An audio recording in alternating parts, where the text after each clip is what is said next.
She told me no, I'm a lesbian.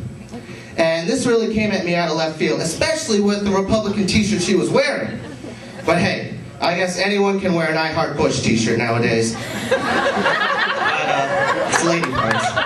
Anyway, while we're on the topic of politics, I read that George Bush has pissed off the gays and Muslims so much, they've actually teamed up and they're calling themselves Al-Qaeda. They've got their own nice little catchphrase. We're here, we're queer, we want our 40 virgins. It's a nice middle ground.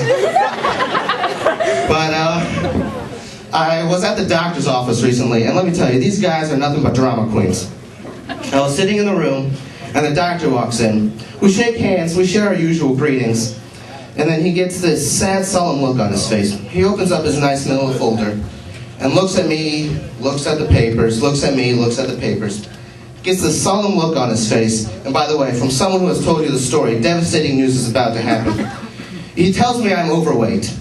And I know, I was shocked too. Don't worry, I'm going to seek a second opinion. I'm going to find a I've already scheduled an appointment with a specialist who goes around diagnosing fat people. It's a 6-year-old. If he calls me a fatso, I know I'm in trouble. But this couldn't have come out any worse time because I recently had to give up working out. As you can see, I work out a lot, but not too long ago, I was in the gym, by the way, before I go on. Children do not belong in fitness facilities. Anyway, building up a sweat, feeling the burn, decide, hey, it'd be wise to go take a shower. I do so. Soaping up, moisturizing, conditioner, and shampoo. I like the Pert Plus. And anyway, we continue. I'm showering, and then out of nowhere, the curtain opens up, and behind me is a little naked 8-year-old boy. I don't know about 8 for sure, but I guess. And he's staring at me, who, by the way, is also naked. And we are in this naked eye-to-eye contact because the human body is not trained for the naked-on-naked encounter. We all know what to do when one person is clothed and the other person is naked.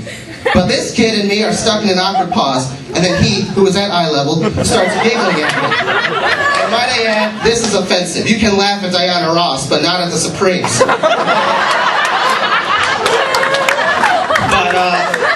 I'm going to close now, but I want to end on a serious note. With this being the 3rd week in March, it is National Spousal Abuse Week.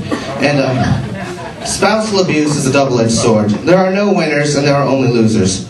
On one end, you have a woman who's beaten and abused and has to leave her house for her very own safety. On the other end, you have a man who still has dirty dishes in the sink. Thank you.